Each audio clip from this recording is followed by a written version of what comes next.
Voilà. Oups.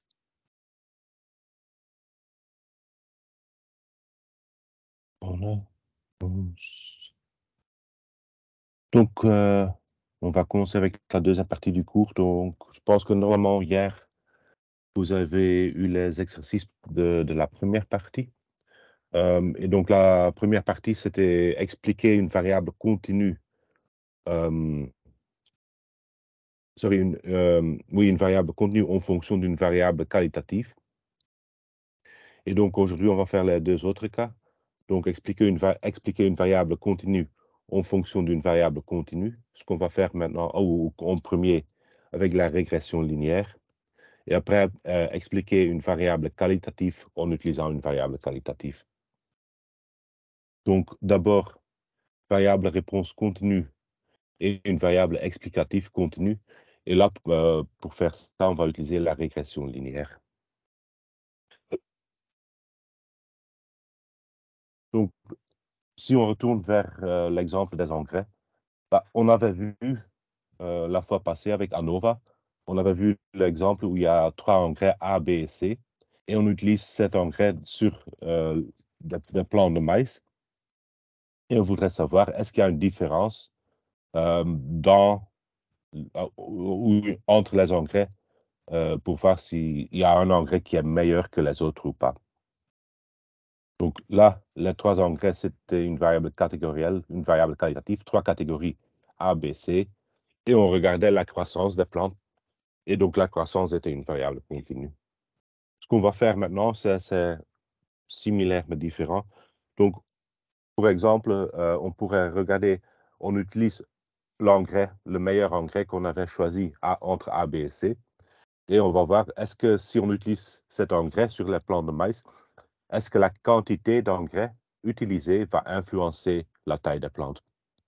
Et donc, à ce moment-là, on a 2 variables. D'abord, il y a la quantité qui est une variable continue.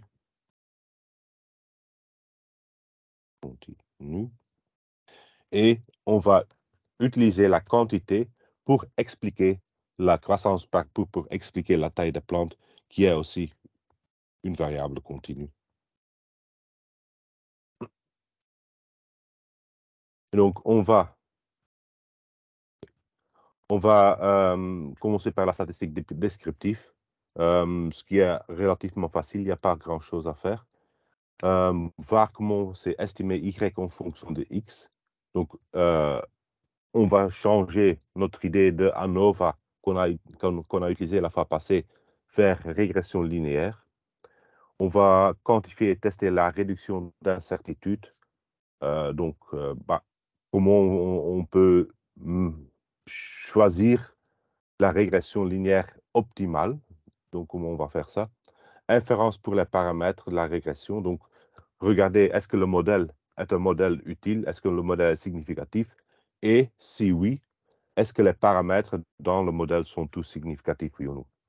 Et finalement, prédire avec la régression linéaire, ce qui est très simple. Et bon, une discussion, une toute petite discussion pour voir ce qu'on pourrait faire encore avec la régression linéaire. Donc, commençons par la stat descriptive. Pour des variables continues, donc 2 variables continues, ce qu'on va utiliser pour visualiser, c'est le scatterplot, ce qu'on appelle aussi un diagramme en point ou le nuage en point.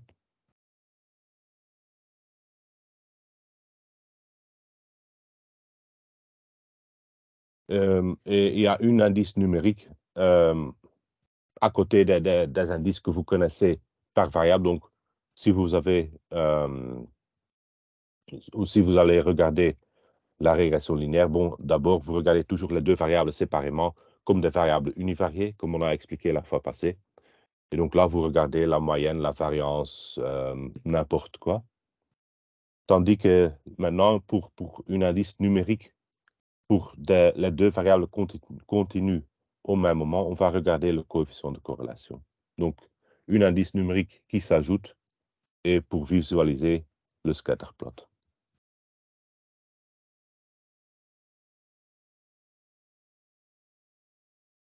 Scatterplot, très facile. On a les points, donc on a les observations. Donc x1 avec y1, x2, y2, etc. Jusqu'à xn, yn. Donc ma base de données contient les observations. Donc les valeurs x sont les quantités de l'engrais qu'on a utilisé. Et y, c'est la taille des plantes qui correspond à la quantité d'engrais qu'on a utilisé. Et donc, si on veut faire un scatterplot, un diagramme en point, on prend simplement l'axe, le repère orthogonal, et on met les points, les couples dans ce repère. Donc, à gauche, il y a un autre exemple. Donc, c'est l'étude d'un échantillon sanguin où on regarde le nombre de globules rouges comme variable explicative et le nombre de globules blancs comme variable réponse. Et on va mettre tous les points, toutes les observations dans le plan. Pourquoi on fait ça? Car ça pourrait nous permettre de voir s'il y a certains liens entre les deux variables. Et, donc,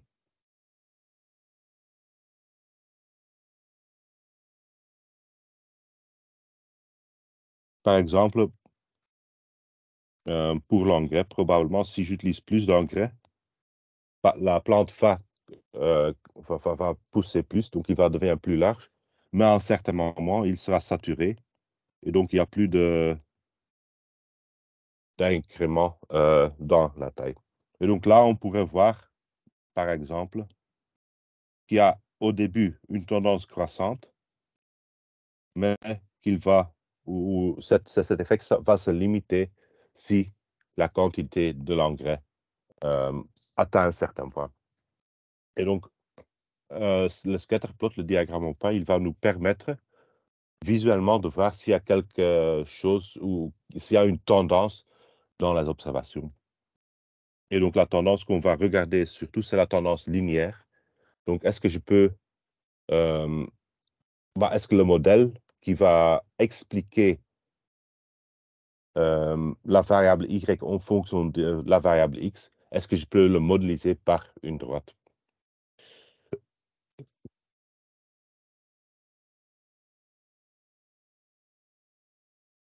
Donc, pour ça, il y a aussi l'indice, donc le coefficient de corrélation. Le coefficient de corrélation, c'est un indice numérique. Indice numérique qui va mesurer le degré de linéarité de la relation entre x et y. Donc là, ce qui est important, ce qu'on va regarder, c'est vraiment la linéarité. Est-ce que le lien, est-ce que le rapport entre x et y, si on le met dans un nuage à points, est-ce que ça semble être linéaire, oui ou non?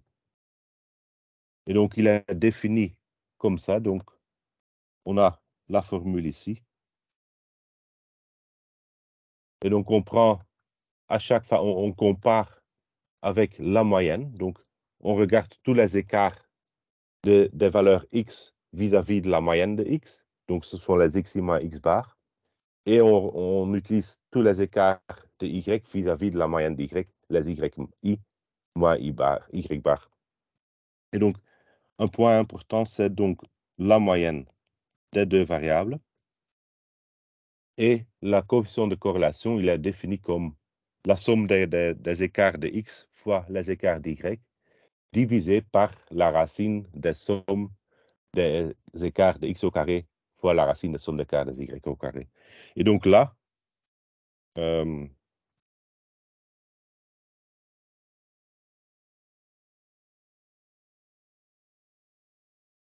si vous vous souvenez, donc la variance, non, la variance x, on avait défini comme étant 1 divisé par n, la somme des xi moins x bar au carré. Et donc là, ce qu'on voit, cette partie-là, ça correspond à n fois la variance de x avec une racine. De même manière, cette partie-là, c'est la racine de n fois la variance de y. Et il existe aussi un autre indice numérique qui a à voir avec la linéarité, mais bon, on ne va pas trop détailler ça. Mais là, c'est la covariance. Donc, la covariance entre x et y, il est défini comme la somme des xi moins x bar fois yi moins y bar divisé par n. Et donc là, donc, si vous voyez parfois, vous voyez cette formule-là parfois dans une autre manière. Donc là, ici, ça correspond à n fois la covariance entre x et y. Et donc, parfois, vous allez voir que la formule, il est donnée comme étant la covariance entre les deux variables divisé par l'écart type de x fois l'écart type de y. Et donc, c'est la même chose. Pour vous, il est important que vous sachiez que c'est vraiment regarder le degré de linéarité et comment l'interpréter. Et donc, la formule même, il est un peu moins important. Vous pouvez toujours la rechercher quelque part, mais on va voir comment l'interpréter et pourquoi on a cette interprétation-là. Et donc, le coefficient de corrélation est défini de cette manière-là. Il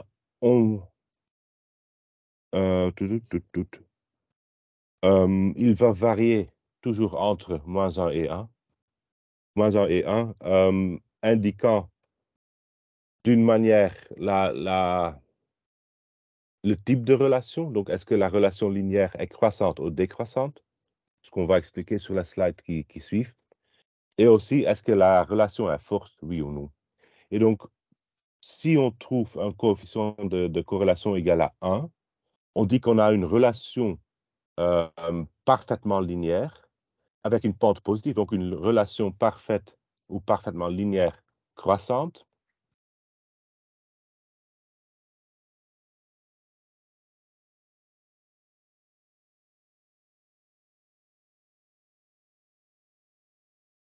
Si on a une relation égale à moins 1, c'est une relation parfaite, parfaitement linéaire, mais décroissante.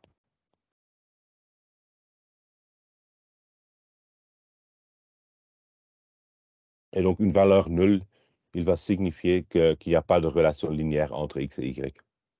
Donc, c'est un peu plus clair sur ce aussi on visualise. Donc, la formule, on avait la somme des xi moins x bar fois yi moins y bar divisé par la somme des xi moins x bar au carré, racine, et la même chose pour y.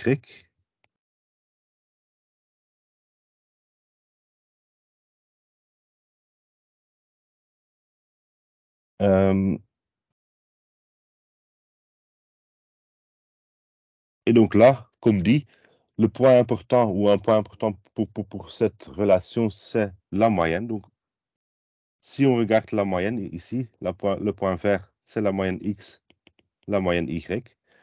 Ça nous permet de diviser le plan en 4 parties, en 4 quarts, en regardant les axes qui passent par ce point-là.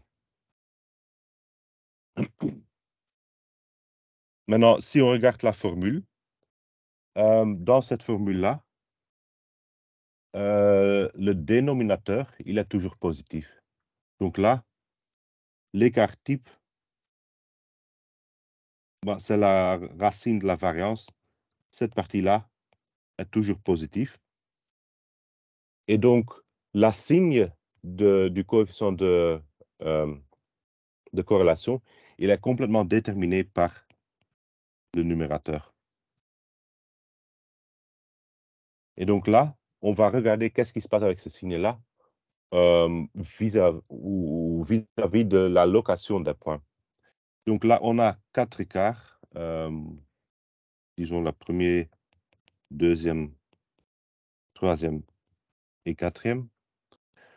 Maintenant, si on regarde dans chacun des parties, qu'est-ce qui se passe? Ben, si je me trouve dans la première partie, ben, à ce moment-là, je vois que les valeurs de x sont plus petites que la moyenne. Donc, ils sont à gauche de cette droite x égale x bar.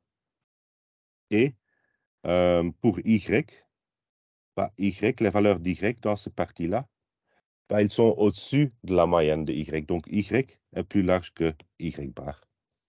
Donc, à ce moment-là, j'obtiens que x moins x bar, il est négatif. Y moins y bar, c'est positif. Et donc là, le produit des deux, c'est ce qu'on a dans notre formule. Je vais mettre les i pour être plus clair. Dans cette formule-là, ce truc-là, il est négatif.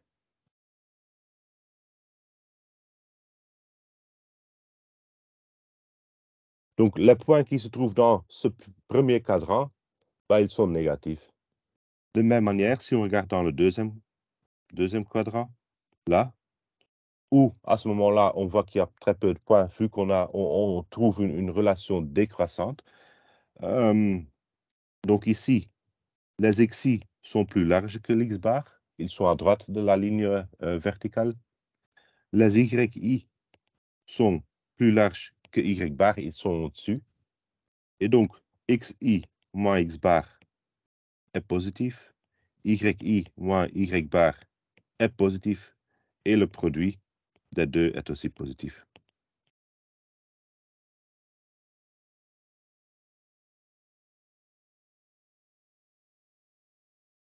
Troisième quadrant. Là, on se trouve en dessous pour les yi et à droite pour les xi. Donc, de nouveau, xi sera positif, donc, ou ça sera plus large que la moyenne. Et donc, xi moins x bar positif, yi est en dessus de la moyenne, en dessous de la, oui, en dessous de la moyenne. Donc, la différence, elle est négative et le produit des deux est aussi négatif. Et donc, pour la quatrième partie, ils sont tous les deux plus petites, xi plus petit que x bar, yi plus petite que y bar. Les différences sont négatives.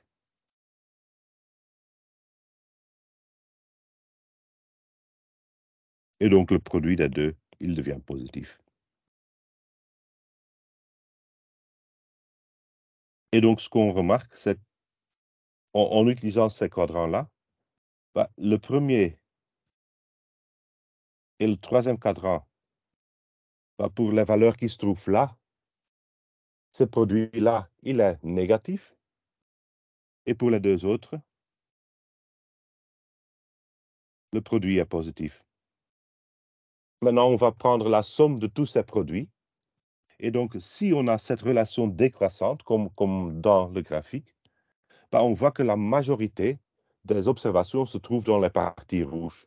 Donc, il y a beaucoup de contributions négatives dans la somme et très peu de contributions positives dans la somme. Et donc, la somme globale sera négative.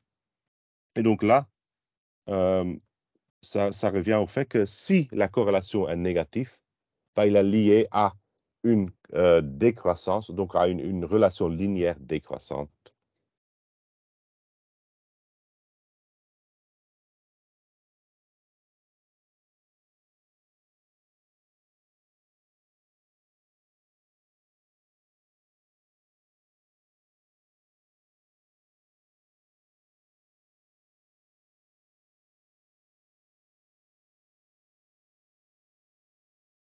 Donc, le plus proche, R se rapproche de moins 1, vu qu'il est négatif pour une corrélation, pour une linéarité décroissante.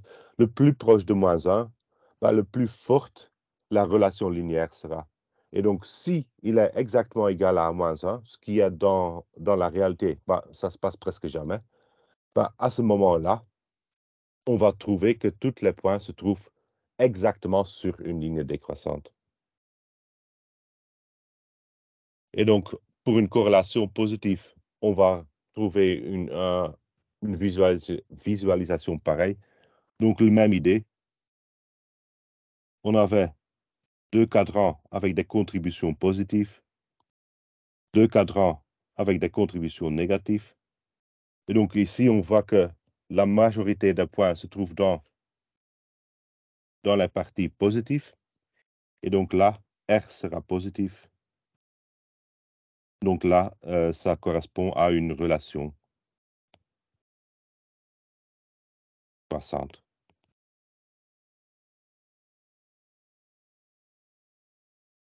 Et vu que R est positif, bah, le max est égal à 1. Si R est égal à 1, la relation sera parfaitement linéaire.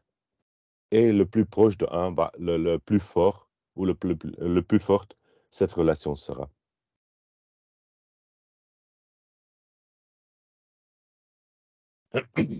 Et donc là, on a quelques exemples de la valeur de R. Donc, première ligne, 3 corrélations positives. Donc, on voit corrélation positive des lignes ou bon, dans le nuage de points, on voit clairement une tendance linéaire croissante. Pour le premier, je ne connais plus le nombre exact, mais la corrélation est positive et je pense qu'il sera à peu près 0,5. 0,8 à 0,9, il y a une forte relation positive. Donc, on voit que si on va mettre la meilleure ligne dans le nuage de points, bah, la dispersion autour de cette ligne est assez limitée. Les points se trouvent relativement proches de la ligne de régression. Et là, R est égal à 1. Donc, on avait dit que c'est une corrélation positive parfaite. Bah, ils sont exactement sur la ligne.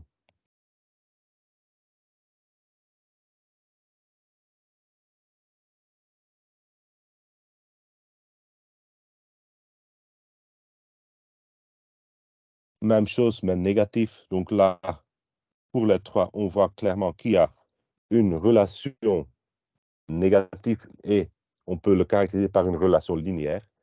Mais de nouveau, ici, on a plus de dispersion autour de la ligne. Donc, les points se trouvent autour de la ligne. Ils suivent la tendance linéaire, mais ils sont plus dispersés.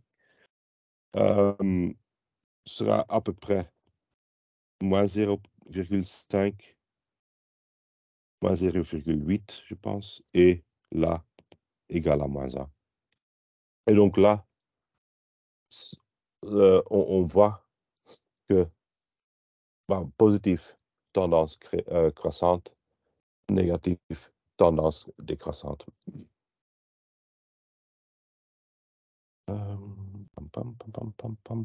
donc, pour la valeur, donc on a ici expliqué le signe de la corrélation.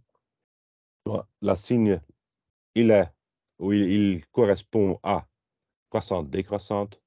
La valeur, il correspond à une relation forte ou moins forte. Le pourquoi de moins 1 et 1, on ne va pas faire. Mais vous pouvez prendre mon mot que c'est comme ça. Donc ça allait trop vite, non, trop loin pour ce cours-ci. De nouveau, et je vais continuer à répéter là, c'est une relation linéaire qui est regardée par la corrélation et vraiment strictement une relation linéaire. Et donc là, dans les deux exemples-là, il y a des relations entre x et y. Donc là, on a une relation quadratique. Il y a un x carré quelque part dans cette tendance. Et ici, on a une relation cubique. Donc là, y sera on peut l'expliquer en fonction de x carré. Y, on pourrait l'expliquer en fonction de x cube. À ce moment-là, ce n'est pas une relation linéaire. Donc, les corrélations là, pour les deux cas, ils seront très, très faibles et probablement autour de 0. Donc, à droite, probablement un peu plus haut qu'à gauche, vu que je peux mettre une ligne. Donc, je pourrais mettre là une ligne qui passe par le point, mais bon, la relation linéaire est vraiment pas bien. Donc là, je vais trouver peut-être R égale à 0,1. Pour celui à gauche, je vais trouver que R est vraiment 0, car il n'y a aucune ligne qui va se rapprocher de cette tendance.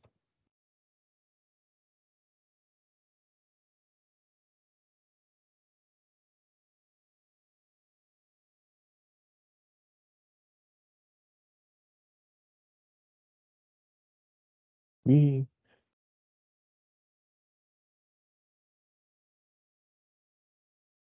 Et donc là, ça un peu peut dire la même chose. Si on a une corrélation qui est presque 0, ça ne veut pas dire qu'il n'y a pas de lien entre X et Y. Ça veut simplement dire qu'il n'y a pas de lien linéaire.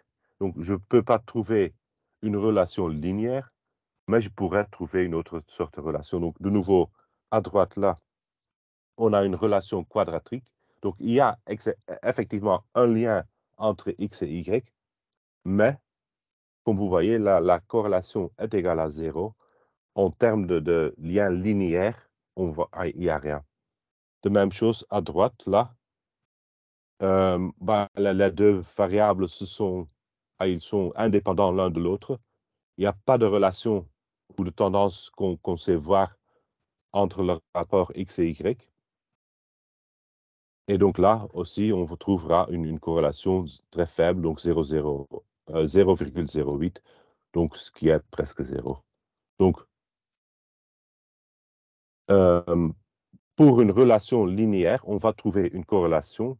Si on ne trouve pas de corrélation, ça veut dire qu'il n'y a pas de lien de relation linéaire, mais dans certains cas, on pourrait trouver une relation quadratique, cubique, logarithmique ou quelque chose d'autre.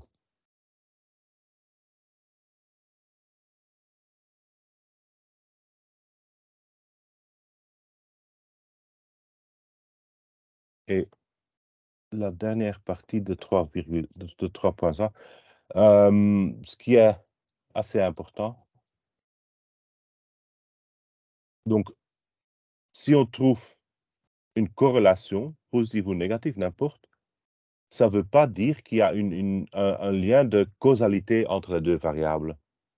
Donc, causalité, ça veut dire que si X augmente, alors Y va aussi augmenter. Donc, c'est vraiment le fait que X augmente qui va faire de sorte que Y augmente aussi. Et donc, dans certains cas, ce sera le cas, mais pas nécessairement toujours.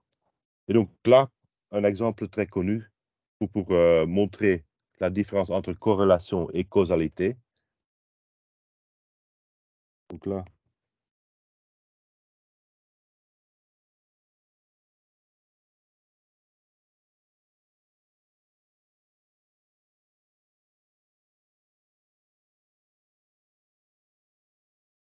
c'est l'exemple en bas.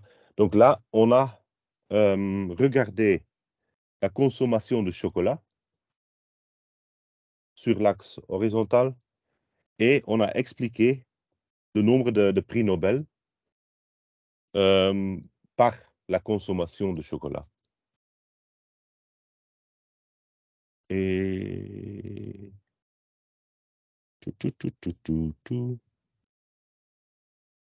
j'ai pas noté la valeur de la corrélation. Mais donc là, donc on a nombre de prix Nobel en fonction de consommation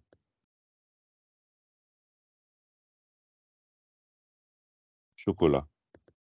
Et je ne sais plus exactement, mais je pense que c'était autour de 0,7 à 0,8, la corrélation entre les deux. Donc, il y a quand même une tendance linéaire à voir entre les deux variables. Donc là, une tendance pareille. Et donc, et c'était effectivement publié dans un journal. Et après retiré, vu que bon, l'interprétation était complètement fautive. Mais on avait dit, on disait à ce moment-là, bon, si les personnes mangent beaucoup plus de chocolat, alors ils gagnent plus de prix Nobel.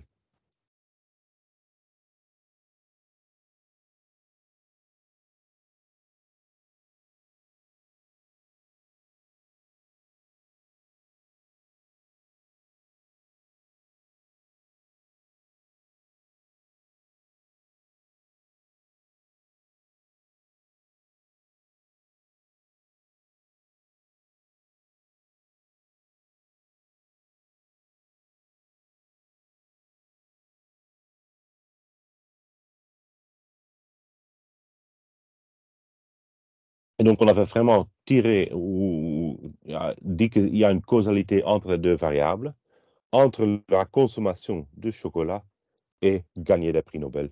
Et donc, on voit effectivement qu'il y a cette tendance linéaire que s'il y a une consommation plus large de chocolat, on trouve que moyennement, ah oui, il est là, désolé, il est là le R, donc j'avais raison, c'est presque 0,8.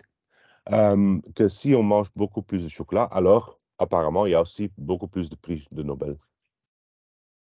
Mais de cette manière-là, on a les personnes qui ont fait cette étude-là, ils n'ont pas regardé très bien à des causes.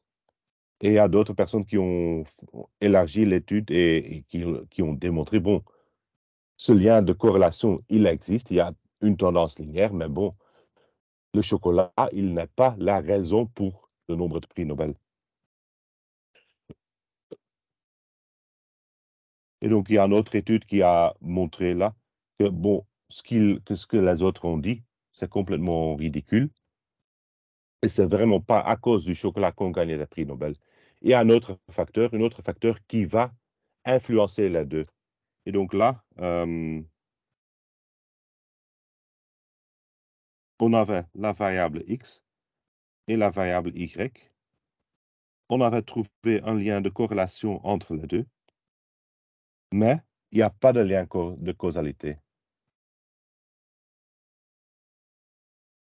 Et la raison pour ça, c'est qu'il y a une troisième variable, qu'on va appeler Z, une troisième variable qui a une influence directe sur la variable Y et une influence directe sur la variable X. Et donc, c'est une variable qu'on appelle un confondeur, ou en anglais confounding variable.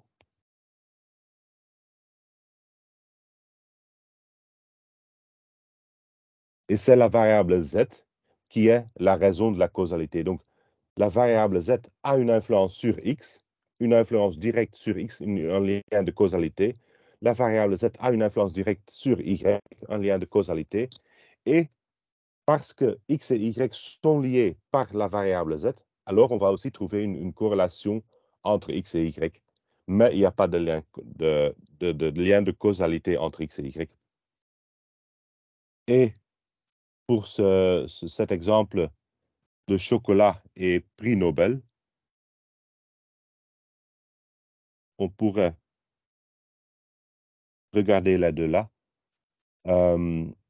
Donc là, on a les prix Nobel en fonction de gross domestic produit, donc une analyse de la richesse du pays.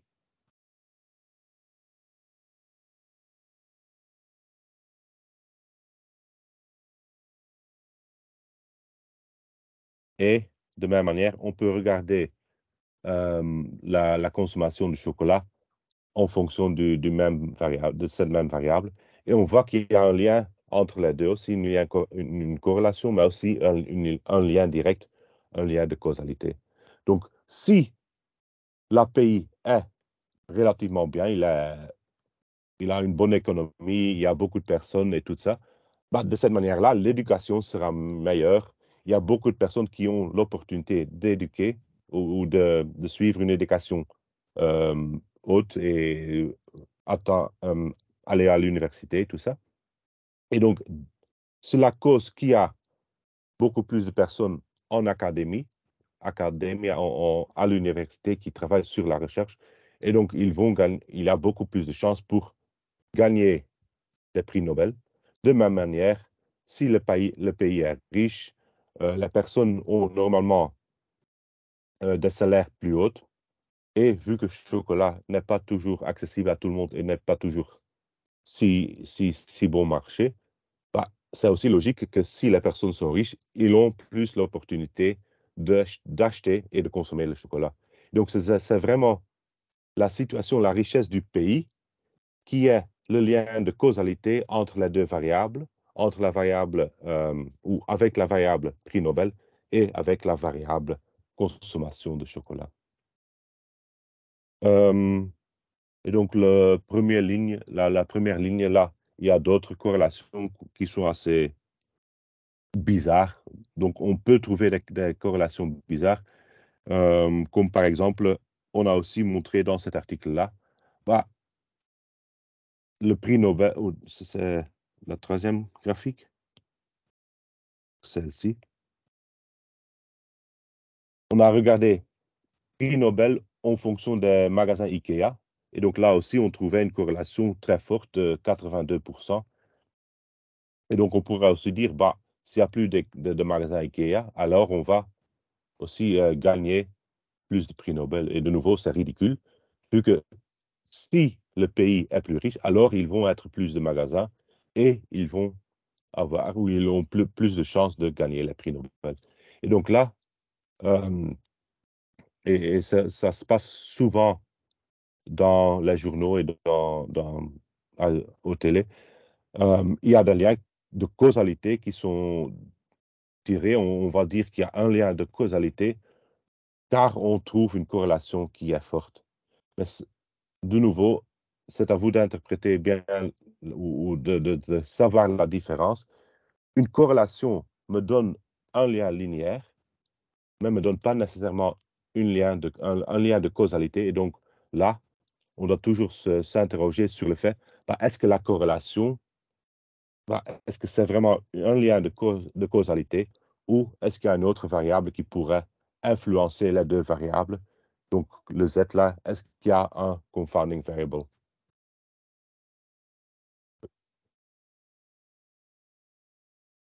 Qui conclut la première partie? Est-ce qu'il y a des questions sur cette partie? Et donc là, pour la partie là, c'est surtout important que vous compreniez l'interprétation de la corrélation et que vous sachiez bien que bah, la corrélation et la causalité sont deux choses complètement différentes.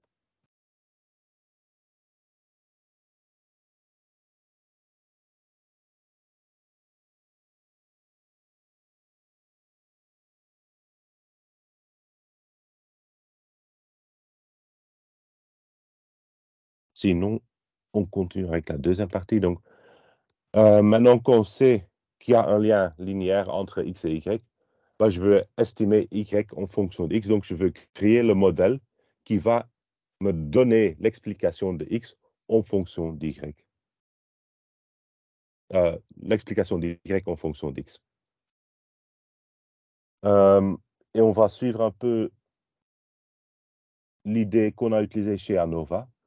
Donc, on a une variable réponse continue. ANOVA, on a vu la fois passée, on a une variable explicative discrète. Donc, on avait, par exemple, 3 catégories A, B, C. Maintenant, on a une variable explicative continue. Ce qu'on pourrait regarder comme AX peut prendre chaque valeur dans un intervalle. Donc, j'ai une infinité de classes possibles.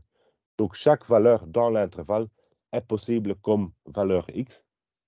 Et donc, je ne peux plus regarder comme ici par catégorie. Et donc, je vais faire de sorte que je trouve un modèle continu, qui est donné par ce lien-là, par la ligne de régression.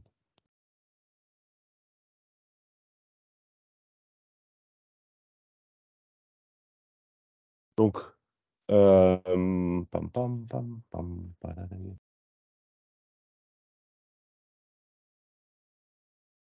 qu'on a fait la fois passée, on avait donc là les 3 catégories en ANOVA. Donc, et on voudrait savoir, est-ce qu'il y a une différence entre les moyennes, oui ou non?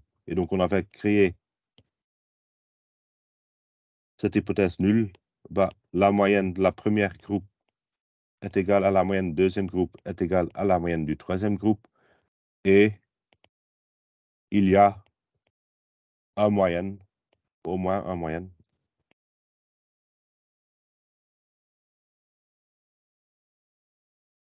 Une moyenne qui est différente.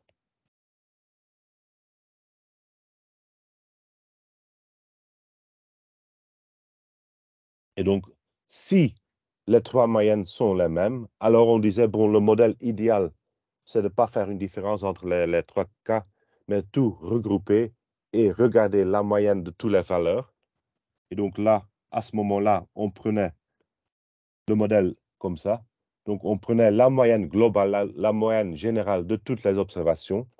Donc, Y est la moyenne des Y plus une erreur qui était, donc on disait qui suit une loi normale avec une moyenne 0 et une variance constante. Et donc, on a là une certaine distribution qui est liée à la valeur de Y et qui est causée par la terme d'erreur ici. Par contre, si il existe vraiment une différence entre les trois catégories, on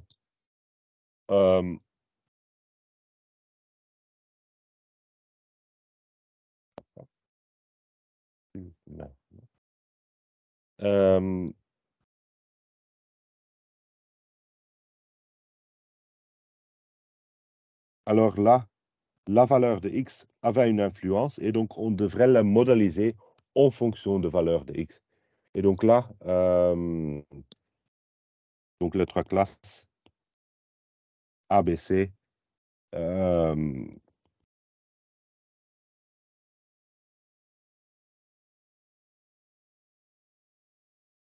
s'il y a une différence entre les trois classes,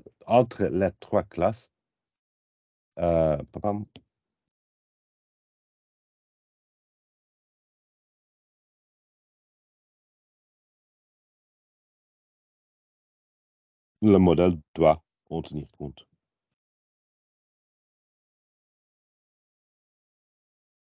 Et donc, le modèle doit en tenir compte. On avait dit qu'on va créer un modèle qui ne regarde plus la moyenne globale, mais qui va regarder la moyenne basée sur la valeur de X.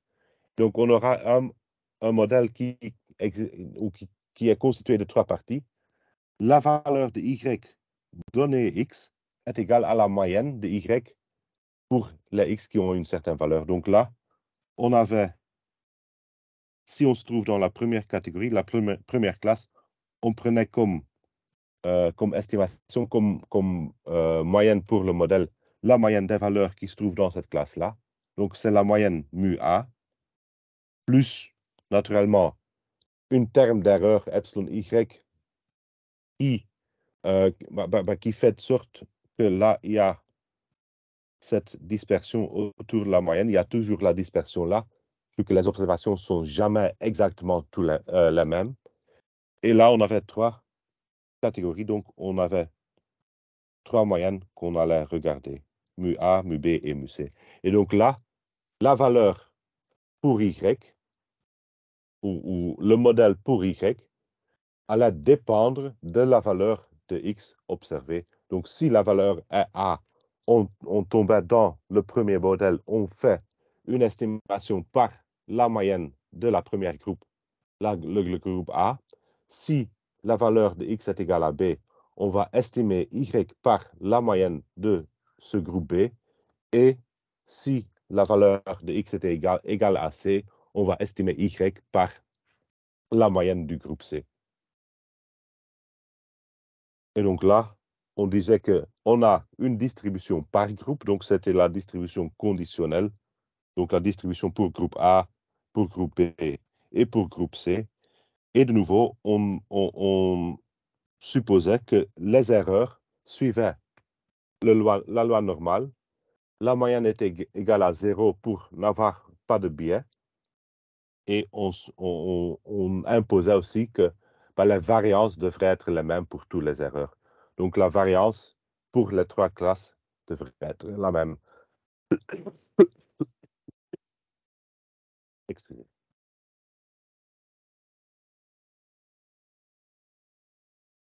Et donc là, en jaune, c'était la distribution par classe. En vert, c'était la distribution globale qui autour de la moyenne générale. Et donc là, on faisait la différence, ou on essayait de faire la différence entre l'hypothèse nulle et l'hypothèse alternative en utilisant ces variances-là.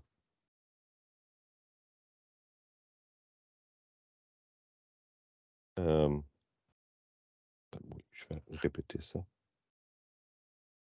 Donc là, ce qu'on avait dit,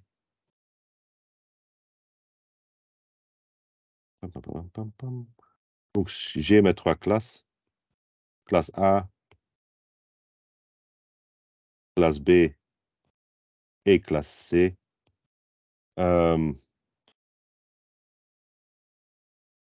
La moyenne de C, la moyenne de B, la moyenne de A. Et là, on avait dit, pour hypothèse nulle, les trois moyennes sont les mêmes. Hypothèse alternative, il y a une différence entre les trois. Et donc, on disait que pour tomber dans cette alternative, pour pouvoir dire qu'il y a une différence entre les moyennes, parce qu'on voudrait, c'était que la variabilité dans chaque groupe, donc on utilisait pour... donc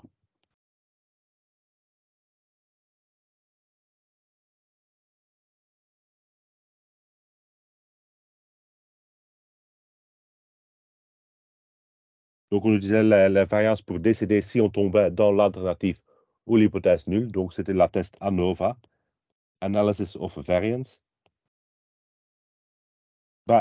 La variabilité dans chaque groupe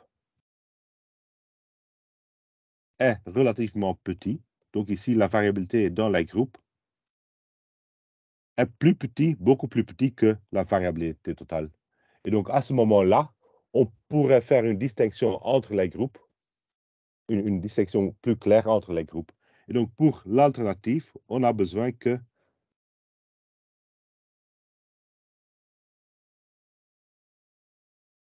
la variabilité totale était plus large que la variabilité dans les groupes. Et sinon, on ne pourrait pas faire une distinction entre les trois cas et on tombait dans l'alternative nulle. Et donc, on va essayer de étendre cette idée-là pour trouver la ligne de régression.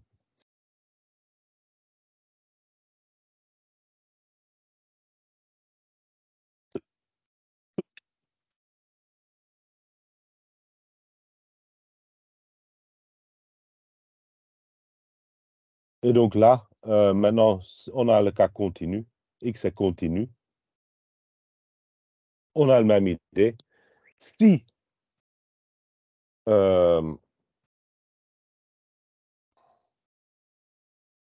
ben non,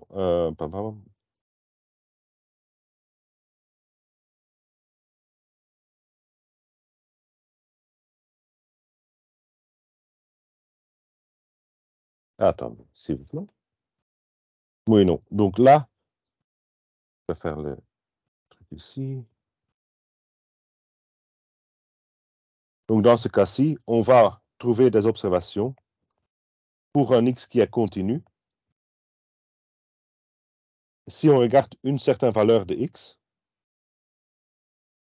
pour cette valeur-là, on va trouver des valeurs différentes pour Y. Donc là, XI est fixe. Pour une valeur fixe de XI, de nouveau, on aura une variabilité dans les réponses, simplement à cause de la variabilité dans la nature. Et donc, on ne va jamais trouver, ou presque jamais trouver, une valeur qui est la même pour la variable de réponse Y. Et donc là aussi, pour chaque XI, on aura une certaine distribution qui est liée et une certaine variabilité qui est liée à cette variable. Et donc là, on peut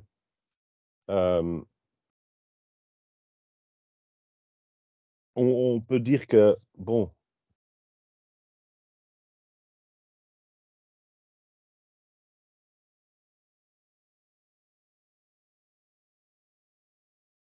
sorry, je suis en train de confondre les 2 slides. Recule et je vais enlever ça. Mes excuses là. Ce qu'on a ici, dans ce cas-ci, si x est continu, mais la variable,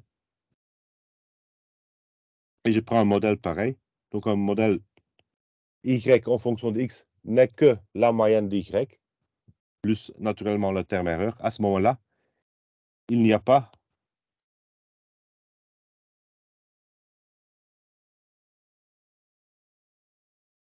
d'influence de la variable x.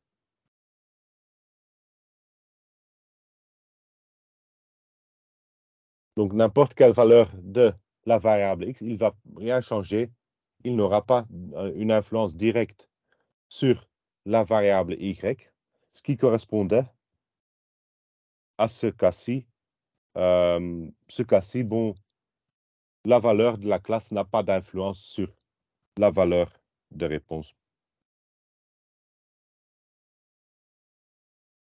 Par contre, et ça c'est le cas qui est intéressant pour la régression linéaire, si la valeur y dépend bien de la valeur x, on aura un modèle qui regarde, comme en ANOVA, la moyenne de y pour une certaine variable x. Et donc, maintenant, on a le dessin que j'ai fait avant.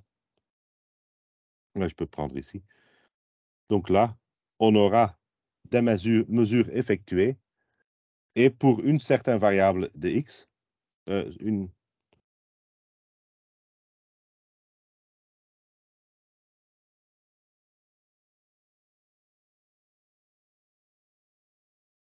là, on peut de nouveau avoir différentes valeurs de y. Donc là, de nouveau, il y a une variabilité, il y a une variabilité dans les réponses et la variabilité ou la valeur de y, elle va vraiment dépendre de la valeur de x qu'on a observée. Et donc, on va le modéliser par ce modèle-ci. Donc, on va regarder la moyenne des y qui correspondent à une certaine valeur de x. Donc là, on va, comme dans le cas ANOVA, on regardait les 3 classes. Bah, ici, on va regarder toutes les valeurs observées par valeur de x. Donc xi, xi, xi. Et donc là, on va prendre la moyenne de ces valeurs-là et on ajoute une erreur de nouveau pour inclure la variabilité autour de cette moyenne-là. Maintenant, la différence est que pour ANOVA, on avait un nombre de classes ou de catégories limité.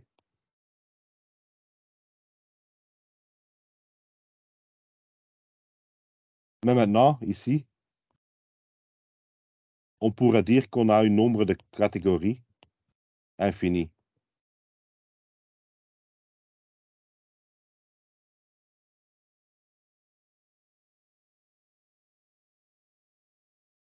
Donc, chaque valeur de x dans un certain intervalle pourrait être une valeur possible. Et donc, on a un nombre infini de valeurs possibles pour x. Et donc, je ne sais plus faire la distinction entre les classes comme je faisais avec ANOVA. Et donc là, le modèle reste le même, ou la description du modèle reste le même, mais le modèle qui va sortir, comme dit, je vais créer un modèle continu qui parcourt toutes les valeurs de x, et pour chaque valeur de x, il va me donner une réponse pour y. Et donc là, si j'ai ce modèle-là, bah, une certaine valeur de x va correspondre à une certaine valeur de y. Et ça pour chaque valeur de x différente. Et donc là, maintenant, on va créer une ligne qui se met dans ce nuage de points et qui va le meilleur possible estimer la relation linéaire entre les points.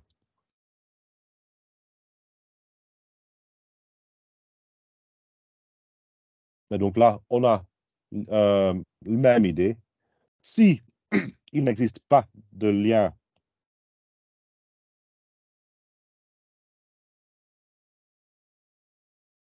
ne dépend pas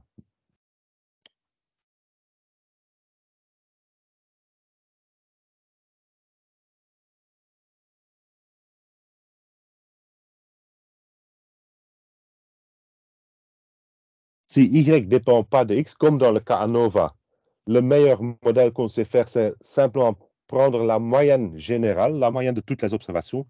Et donc là, je vais mettre une ligne horizontale qui est égale à cette moyenne-là. Dans le cas où il y a vraiment une tendance linéaire, alors je peux mettre une ligne croissante ou décroissante selon le cas. Et pour chaque valeur de x, on aura une certaine variabilité autour de cette ligne-là, autour de la ligne de régression. Et donc là, cette variabilité, il correspond à la variabilité ANOVA dans chaque classe. Mais maintenant, on a cette variabilité, cette distribution pour chaque valeur de x qu'on peut observer. Donc, pour chaque valeur x sur l'axe horizontal.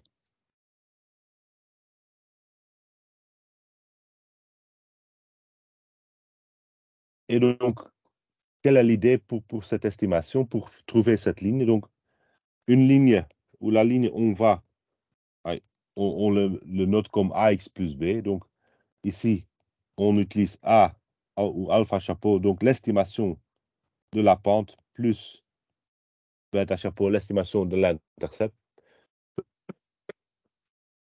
À nouveau, l'idée est, il y a des résidus, il y a des variabilités. Il y a de la variabilité. Donc, la ligne, ça donne une sorte de moyenne pour x, une moyenne pour y en fonction de x. Donc là, dans ce modèle-là, on avait la moyenne y pour x égale à x. Donc, c'est une ligne qui est une sorte de moyenne continue sur l'axe horizontal. Et, bon, naturellement, les observations ne se trouvent pas presque jamais sur cette ligne exacte. Et donc, on a des différences entre l'observation et l'estimation. Donc, l'estimation qui est donnée par le point sur la ligne et l'observation qui est donnée par l'observation. Donc là, on a une observation, c'est le YI, qui correspond à une valeur XI, donc qui correspond à cette valeur XI-là. Et on a une estimation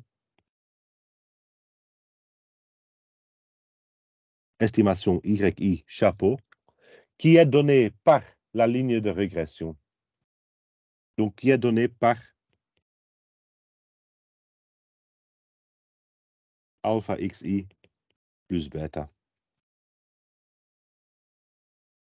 Et donc, ce qu'on veut faire, c'est on veut avoir que la ligne capture la tendance linéaire le plus ou le meilleur possible. Et donc, on va regarder la différence entre les observations et les estimations. Et donc là, on va regarder la différence entre les observations et les estimations, ce qu'on appelle les résidus.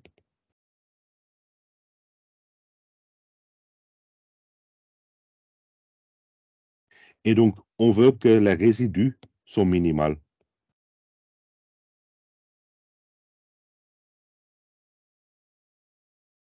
Donc, Donc, si les résidus sont petits, ça veut dire que les observations sont très proches des estimations, donc ils sont très proches de cette ligne.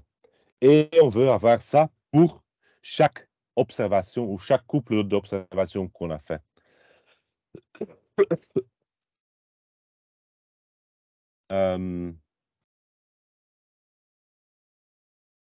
Et donc, on veut minimiser.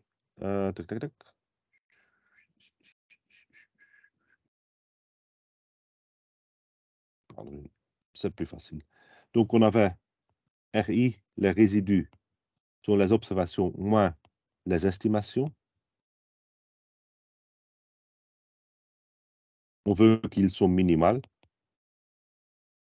Et on veut que on veut faire ça pour chaque résidu. Donc, on pourrait regarder la somme de tous les résidus et on va minimaliser cette fonction.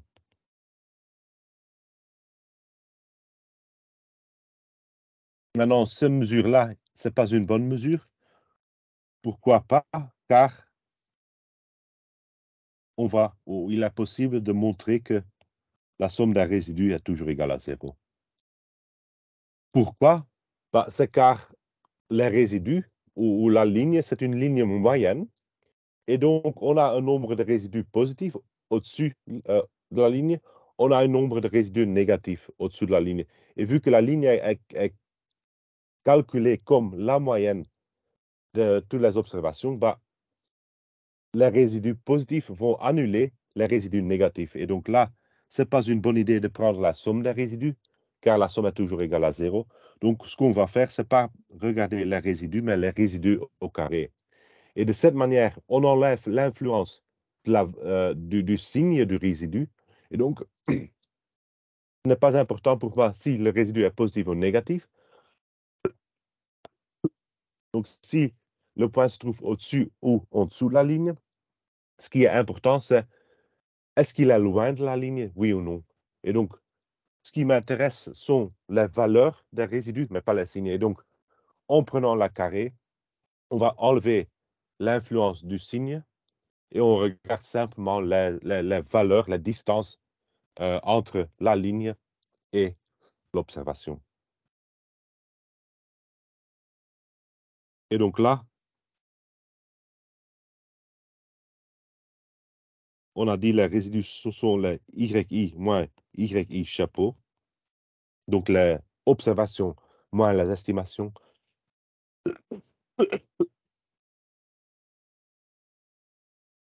Et les estimations, ils sont données par la ligne de régression, donc par alpha XI plus bêta.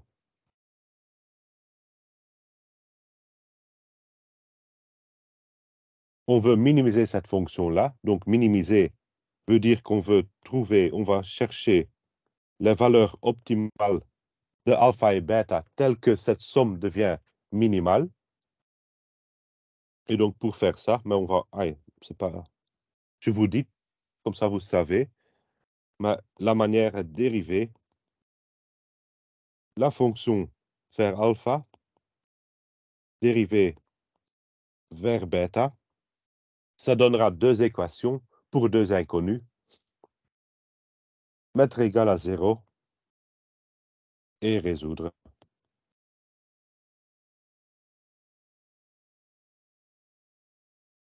Donc là, on prend le dérivé vers alpha, on le met égal à 0. On prend le dérivé vers bêta, on le met égal à 0. Deux équations, deux inconnus, alpha et bêta. On résout ce système d'équations et on trouve la valeur pour alpha et pour bêta.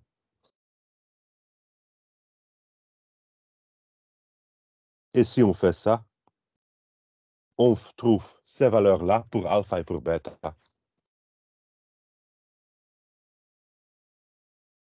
Et donc, de nouveau, comme vous voyez, les valeurs optimales pour caractériser la droite de régression, ils sont donnés par les écarts autour de la moyenne, vu qu'on veut que cette ligne est une ligne moyenne. Et donc, alpha chapeau, c'est la somme des écarts x fois les écarts y, donc xi moins x bar fois y moins y bar. divisé par, c'est la somme jusqu'à n, là, bah, par n fois la variance de x, bêta chapeau, bah, c'est la moyenne de y, moins alpha chapeau y, x bar, donc moins alpha chapeau là fois la moyenne de x. Et donc là, on a le modèle, donc y est égal à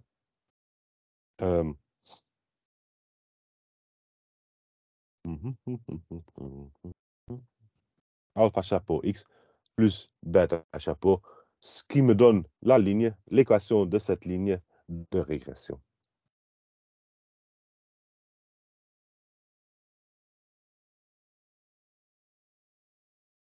Et donc, ce qu'on voit, ou ce qu'on peut remarquer aussi, c'est si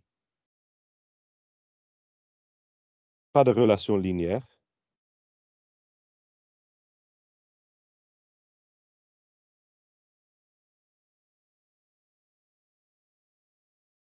s'il n'y a pas de relation linéaire, bah, on peut réécrire alpha là. On voit que cette partie-là, c'est la partie qui correspond au numérateur de la corrélation aussi. Et on avait dit, bon, c'est ce numérateur qui va influencer la relation. Donc, s'il n'y a pas de relation linéaire, ce terme-là, il va devenir 0.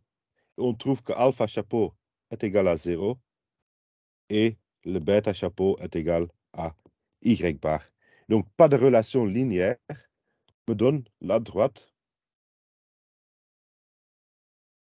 y égale à y bar. Donc, la droite verte, donc exactement ce qu'on pensait d'utiliser. S'il n'y a pas de relation linéaire, bah, je prends simplement la moyenne de tous les y, vu que x n'a pas d'influence quand même. Et donc là, ça correspond à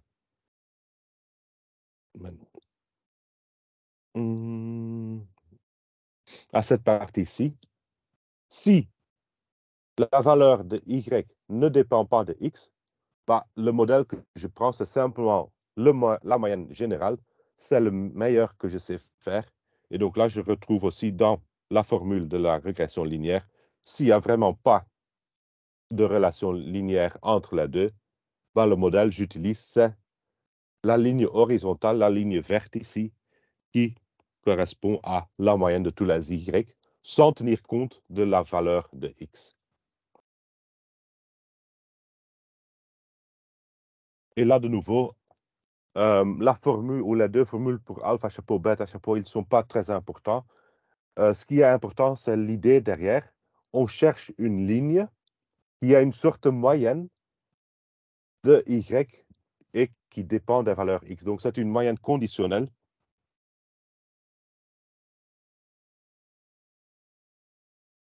Donc, et de y donné x égale à x.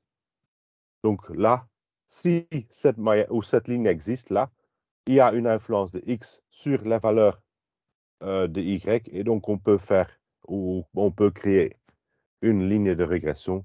S'il n'y a pas cette dépendance x ou cette dépendance linéaire entre y et x, bah, la meilleure que je sais faire, c'est prendre la ligne horizontale qui est y bar. Okidou. Est-ce qu'il y a des questions pour cette partie?